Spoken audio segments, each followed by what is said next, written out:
नमस्कार दोस्तों, स्वागत है आपका आज के मुख्य समाचार में, जिसमें फटाफट से ले चलते हैं आपको सभी सुर्खियों की तरफ। लेकिन उससे पहले दोस्तों, अगर आप भी देश में बढ़ती महंगाई के लिए भाजपा को जिम्मेदार मानते हैं तो वीडियो को लाइक करके अपना समर्थन जरूर दर्ज कराइए दोस्तों। और दोस्तों, सुर्खियों में आगे बढ़ने से पहले लाल बटन को दबा के चैनल को सब्सक्राइब कीजिए और घंटी बजाकर कमेंट में लिखिए जय हिंद। फटाफट से चलते हैं सुर्खियों की तरफ। कांग्रेस का मिशन 2023 बीजेपी को घेरने के लिए 2 बड़े प्लान तैयार। कमलनाथ ने अरुण यादव को सौंपी कमान। जी हाँ दोस्तों, मध्य प्रदेश की 230 विधानसभा सीटों के चुनाव के लिए कांग्रेस ने अपनी रणनीति को धार देना तेज कर दिया है। विधानसभा वार पार्टी सोशल मैपिंग की तैयारी में है और पार्टी सभी 230 सीटों के सामाजिक और जातिगत समीकरणों की मैपिंग करने की तैयारी में है। इसके लिए प्रदेश कांग्रेस अध्यक्ष कमलनाथ ने कांग्रेस नेता अरुण यादव को जिम्मेदारी दी है। अरुण यादव ओबीसी के साथ एससी, एसटी और सामान्य वोटरों की सोशल मैपिंग तैयार करेंगे। कांग्रेस इस बार चुनाव से पहले सोशल मैपिंग का खाका तैयार कर उम्मीदवार चयन करेगी। और सिर्फ सोशल मैपिंग ही नहीं बल्कि बीजेपी को घेरने के लिए कांग्रेस ने आरोप पत्र बनाना शुरू कर दिया है।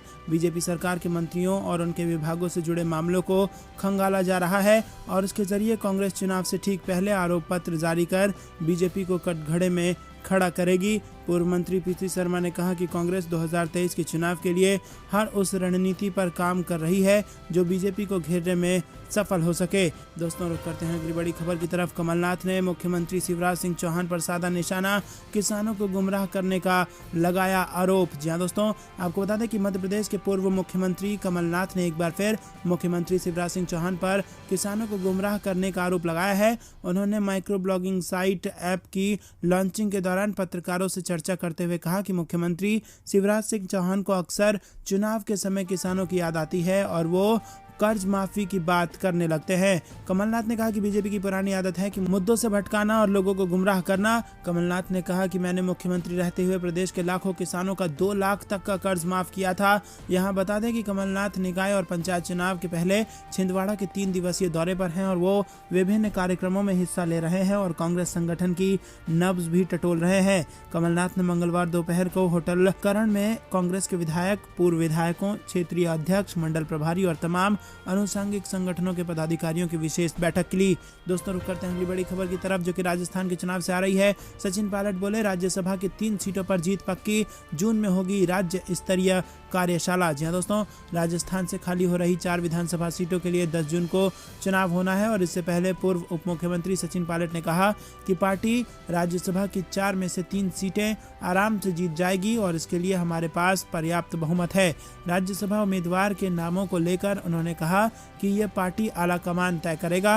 मंगलवार टोंक में मीडिया से बात करते हुए पायलट ने भाजपा पर भी निशाना साधा और उन्होंने कहा कि भाजपा के भीतर अराजकता और भ्रम की स्थिति है। उनके नेता चाहे जो भी कहें, लेकिन कांग्रेस 3 सीटें जीत जाएगी। बता दें कि राज्यसभा की 4 सीटों के लिए 10 जून को चुनाव पूरे होने हैं और भाजपा के ओम प्रकाश माथुर, केजे अल्फोंस और राम कुमार वर्मा और हर्षवर्धन सिंह का 4 जुलाई को कार्यकाल पूरा होने वाला है। हाल ही में उदयपुर में हुए नव संकल्प चिंतन शिविर के बारे में बात करते हुए सचिन पायलट ने कहा कि पार्टी भारत जोड़ो यात्रा से लोगों से जुड़ने के लिए निकल जाएगी। रुक करते हैं अगली बड़ी खबर की तरफ। अखिलेश यादव का सरकार पर हमला, भुखमरी में 4थे स्थान और अपराध में पहले स्थान पर है उत्तर प्रदेश। जी हाँ दोस्तों, यूपी विधानसभा में नेता प्रतिपक्ष अखिलेश यादव ने कहा कि नीति आयोग के अनुसार यूपी भुखमरी में 4थे स्थान पर है जबकि अपराध में पहले पायदान पर है।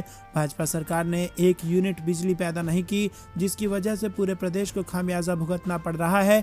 बिजली बिल में तमाम गड़बड़ियां हुई हैं। भाजपा सरकार ने सिर्फ मेडिकल कॉलेजों के लिए भवन बनाए हैं, लेकिन इससे मरीजों को कोई फायदा नहीं मिल रहा है, बल्कि जो अस्पताल पहले से चल रहे थे उनकी दुर्दशा कर दी गई है और जिस वक्त लोगों को दवा की जरूरत थी उन्हें नहीं दी गई। लखनऊ में कोरोना से सैकड़ों लोग मर गए और सरकार आंकड़े छुपाने में लगी रही। सपा अध्यक्ष अखिलेश यादव ने कहा कि भाजपा सरकार ने सपा द्वारा शुरू किए गए कार्य को करके अपनी पीठ थपथपाई है और ऐसे कई कार्य जिसे सपा ने पूरा किया था उन्हें जानबूझकर खराब किया गया। रुक करते हैं अगली बड़ी खबर की तरफ। यासीन मलिक की सजा के बाद दिल्ली एनसीआर में आतंकी हमले का हाई अलर्ट। जी हाँ दोस्तों, टेरर फंडिंग केस में यासीन मलिक को उम्र कैद की सजा सुनाए जाने के बाद देश की खुफिया एजेंसियों ने दिल्ली और एनसीआर में हाई अलर्ट जारी किया है। सुरक्षा एजेंसियों का कहना है कि यासीन मलिक की सजा के विरोध में राजधानी दिल्ली में आतंकी हमला हो सकता है।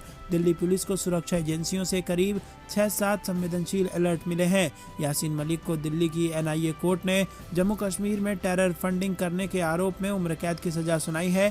साथ ही 10 लाख रुपए के जुर्माने का भी आदेश दिया है। मतलब यासीन मलिक की बाकी की जिंदगी दिल्ली के तिहाड़ जेल में कटेगी। और इस बीच देश के खुफिया विभाग की तरफ से दिल्ली और NCR में आतंकी हमलों का हाई अलर्ट जारी हुआ है। दिल्ली पुलिस को खुफिया विभाग की ओर से मिले इनपुट के अनुसार दिल्ली की तिहाड़ जेल में बंद अलगाववादी नेता यासीन मलिक की सजा के विरोध में दिल्ली NCR में आतंकी हमले को अंजाम दिया जा सकता है।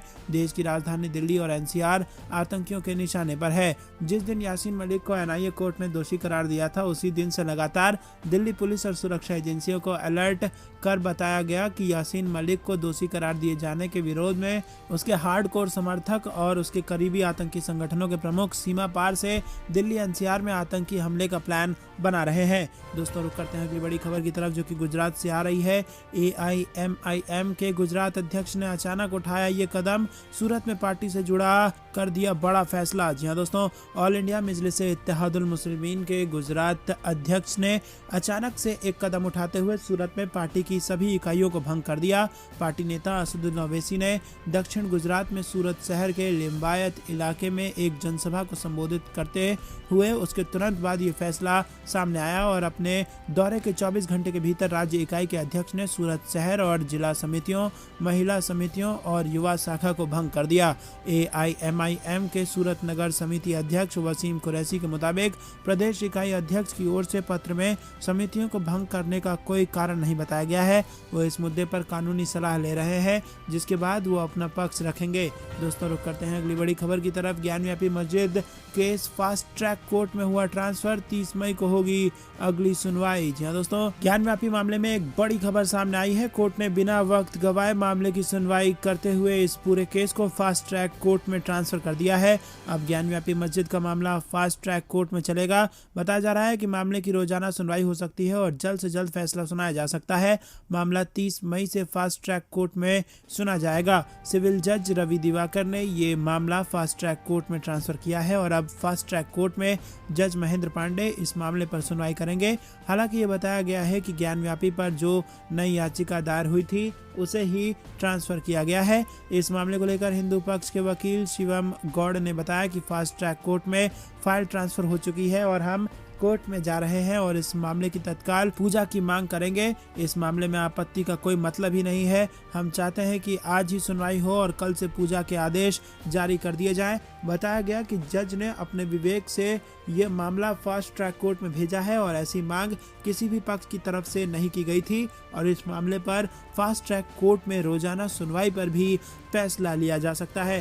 दोस्तों रुक करते हैं अगली बड़ी खबर की तरफ। कांग्रेस का आरोप को केवल चुनावों के लिए फ्री राशन बांट रही थी भाजपा, अब जबरन अपात्र घोषित किए जा रहे हैं लोग। जी हाँ दोस्तों, दिल्ली से सटे गाजियाबाद में अपात्र राशन कार्ड धारकों से वसूली का विवाद थमने का नाम नहीं ले रहा है। बेशक मेरठ मंडलायुक्त ने भी वसूली न किए जाने के बारे में स्पष्ट आदेश दिया हो, लेकिन बुधवार को कांग्रेस पार्टी ने गलत मापदंड लगाकर लोगों को जबरन अपात्र घोषित करने का आरोप लगाया और ADM फाइनेंस को राज्यपाल के नाम ज्ञापन सौंपा। कांग्रेसी नेताओं ने इसे लेकर जिला मुख्यालय पर जमकर विरोध प्रदर्शन किया। कांग्रेस के महानगर अध्यक्ष लोकेश चौधरी ने बताया कि समस्त उत्तर प्रदेश में जिला आपूर्ति अधिकारियों द्वारा राशन कार्ड वापसी करने तथा पूर्व में दिए गए राशन कार्ड की रिकवरी को लेकर आदेश जारी किए जा रहे हैं। ये आदेश खाद्य सुरक्षा कानून के खिलाफ है और गरीब व जरूरतमंदों पर सरासर अत्याचार है। उन्होंने आरोप लगाया कि चुनाव के दौरान प्रदेश की भाजपा सरकार चुनावी लाभ लेने के लिए फ्री में राशन बांट रही थी और चुनावी मंचों से बड़े बड़े व्याख्या दे रही थी। अब चुनाव समाप्त होने के उपरांत इन गरीब और जरूरतमंदों से उसका अधिकार ही छीना जा रहा है। महानगर कांग्रेस कमेटी प्रदेश की इस प्रक्रिया का विरोध करती है तथा अपील करती है कि प्रदेश सरकार की मनमानी पर तुरंत रोक लगाई जाए, जिससे निम्न आय वर्ग का व्यक्ति परिवार का भरण पोषण कर सके। रुक करते हैं अगली बड़ी खबर। सरकार का बड़ा फैसला, सरकारी नौकरियों के लिए अब नहीं देना होगा इंटरव्यू। जी हाँ दोस्तों, गहलोत सरकार ने अब अधिकांश भर्तियों में साक्षात्कार समाप्त कर दिया है। संवाद कौशल वाले पदों को छोड़कर अन्य भर्तियों में अब साक्षात्कार नहीं होगा और इसकी जानकारी खुद मुख्यमंत्री अशोक गहलोत ने ट्वीट करके दी है। मुख्यमंत्री अशोक गहलोत ने 44 सेवा नियमों में संशोधन करते हुए इंटरव्यू को पूरी तरह समाप्त करने के प्रस्ताव को स्वीकृति दी है।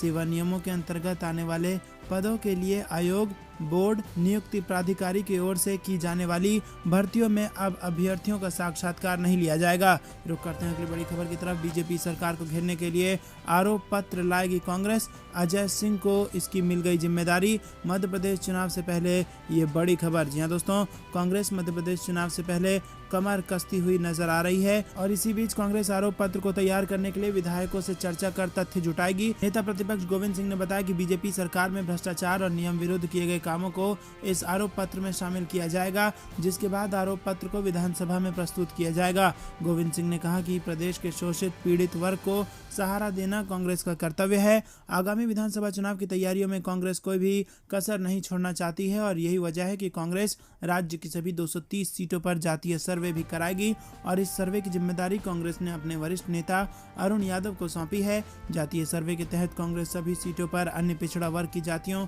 और उनकी संख्या का पता लगाएगी और साथ ही कांग्रेस पिछड़ी जातियों की सामाजिक और आर्थिक स्थिति का भी पता लगाने की कोशिश करेगी ताकि इन जातियों के नेताओं को अपने साथ जोड़ा जा सके।